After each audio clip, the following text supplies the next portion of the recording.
শেষ নেই। দিনের বেলা মাঠে চাষ করে আর রাত্রে বেলা খাটে চাষ করে। বাহ ভাই বাহ, বৌদি এখন জানাচ্ছে বৌদি ওটা নাকি এখন খেতে পরিণত হয়েছে। এত বড় ক্ষেত মারা যে তারাকে রোজ নাঙল দিতে হচ্ছে। না জানি গরু মোষ ছাগল ছাড়া এই ক্ষেতে আর কোন কোন প্রাণী ঘুরে বেড়াচ্ছে। বলেন কি?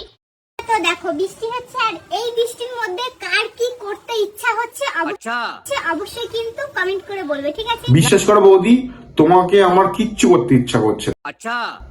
দেখে মানে ভক্তি হচ্ছে না, শুধু জাস্ট একটা তোমাকে ব্রা গিফট করতে ইচ্ছা করছে। দয়া করে ব্রাটা পরে নাও, না হলে কিন্তু তোমার লাউ আর চাল কুমড়ো দুটো এইভাবে হাততালি দেবে। ছেলেদের প্যান্টের ভিতরে কি থাকে? যেটা মেয়েদের থাকে না। আরে বৌদি, তুমি জানো না ছেলেদের প্যান্টের মধ্যে কি থাকে? তুমি যদি না জানো না, তোমাকে ফোন করো, আমি তোমাকে বলে দিচ্ছি কি থাকে ওর মধ্যে। বলছি দিদি, কাঁঠাল তো গাছে হয়েছে, ওখানে নয়, ওখানে সবাই আম ধরেছি।